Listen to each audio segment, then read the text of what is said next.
June 14th, year 2009. There'll be Flag Day in America. Plan on a multi-million man march on Washington, D.C. to save America from destruction. We are being attacked. It's a new type of attack on America. And we don't recognize it any more than the Jews did in Germany 70 years ago when they were first attacked by their own countrymen. It's been 70 years since Kristallnacht in Germany. Windows were smashed, businesses destroyed, buildings were burned to the ground. Jews were arrested simply for being Jews. No one could have imagined the terror that night would pale in comparison to the terror of the next few years. Gas chambers, husbands and wives separated, children, even infants shot in front of their mothers. Unimaginable, or so we thought. Now the people of America are under attack in a similar manner, and we must be aware of it before we are destroyed. Like the Jews in Germany, we have been attacked, but don't yet see more than a little broken glass by a few hooligans. It is a new form of warfare. If our men came to your home in the middle of the night and dragged your wife and children into the street and began beating them, you would fight with all your might to save them. It would take seconds and you would recognize the danger.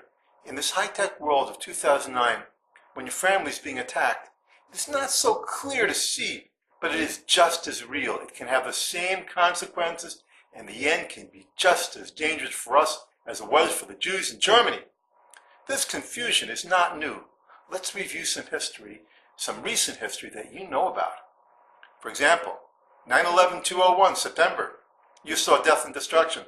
Rain down in New York City. You saw burning buildings, burning bodies, your neighbors leaping out of the windows 100 floors up to certain death, and the destruction of part of America's greatest city.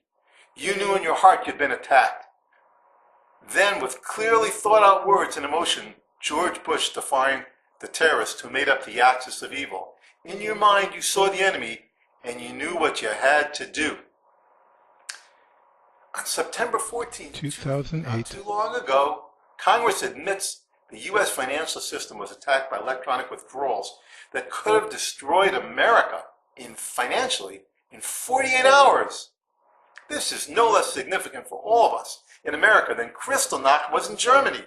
The problem is defining who or what the terrorists that have attacked us are. Because the attack has come from so many directions, it takes a few moments to really see who is attacking us. In the next few minutes, we'll see who the enemy is and how to stop them.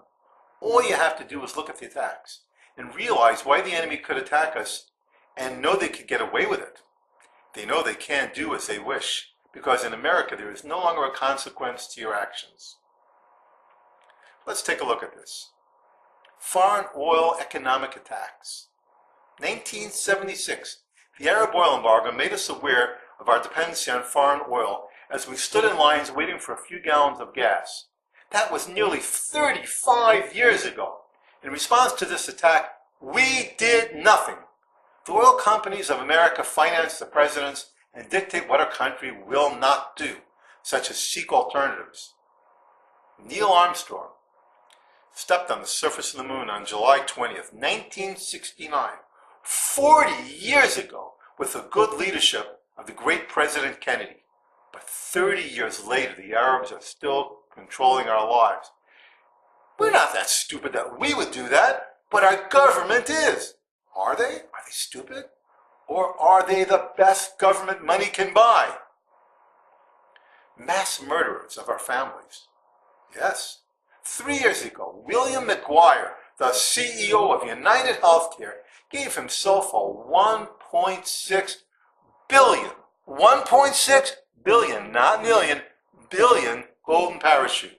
Can you imagine that any human being would need or could handle that kind of money for any purpose? No, you and I can't even imagine. If we had it, we'd give it away as fast as we could to help other people. But he didn't. It was his little golden parachute. At the same time, U.S. News and World Report told of a grandmother rushed to the hospital which did not have a neurosurgeon on call because the doctor could not afford to be there on his low salary from the insurance company. The grandmother died in front of her children thanks to men like William McGuire, who pocketed billions rather than pay for the services you thought your insurance card covered. We've done nothing about it. Can you imagine that? Yes, you can. Open warfare, 9/11/2001. Islamic terrorists attacked New York City, destroyed the World Trade Centers, killed thousands of our people. We have yet to resolve this issue by truly making terrorists and the communities that allow them to exist pay for their actions. If any community that harbors terrorists is made to pay for supporting them, would they continue to harbor terrorists? We do not make the guilty pay. There is no consequence to their actions. Outsourcing the American economy is a greater threat than terrorism. Paul Roberts, the Assistant Secretary of the Treasury in the Reagan administration, tells us how the American economic system is being dismantled by the greedy actions of corporate CEOs. Read the book, Outsourcing America by Ron and N.L. Hira, to learn more. If American corporations want to manufacture, outsource, and move in industry outside America, let them leave America. Show them the door. And see how much they like living in India or China. They want to move the industry there, let them live there. We'll stay here. Make corporations, their CEOs, and their stockholders responsible for actions that are destroying America. The best Congress money can buy. It's a great joke, but it's not. It's a reality. If Congress was responsible to you and I, they would not have let bankers create loans that were useless and then financial instruments that hid these loans. Listen on C-SPAN as Representative Paul Konjarsky reviews a bailout situation. Then listen on Bill Moyer's journal and learn from William Black how the FBI publicly warned us in September 2004 that there was an epidemic of mortgage fraud, that if it was allowed to continue, it would produce a crisis at least as large as the savings and loan debacle. At least as large. Let's now focus on why we people need to and can dictate policy to those we employ in Washington. We have no choice but to make decisions. They don't make good ones.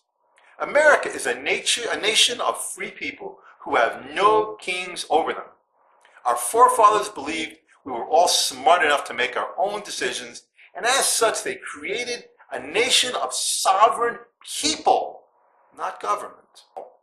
Before America, sovereigns were kings and queens. In America, they envisioned each and every one of us as sovereigns. When you agree to be an American, you take responsibility to make decisions. If you don't like it, move to Saudi Arabia and let the king dictate your life. If you prefer to be an American, then take that responsibility. Don't say I'm too stupid to run America, because the news media shows us all these geniuses who run huge corporations and scientists who invent technology that we cannot understand. We begin to think that we had best leave the running of America to these brilliant people. This is a lie, and the geniuses are just working people like us, average Americans with odd and unique talents. They have no skills that make them profits. June 14th, 2009, Flag Day. Plan on joining a multi-million man march on Washington, D.C. We're going to take back America, and here are our demands. Number 1, stop influence peddling. Campaign contributions shall be limited to $200 max, and only from individuals. No PAC money, no lobbyists, or anything similar. Term limitations. No elected official shall serve for a term greater than 4 years, though after a term perhaps of 4 years when they're not in office, they may run for re-election. Follow the people. Act only on the will of the people. If in doubt, poll the people on the internet. No special benefits. No elected official shall earn any permanent benefits because of service to this country. Come to thesecondrevolution.com to view detailed recommendations. Help form these recommendations. These are guidelines.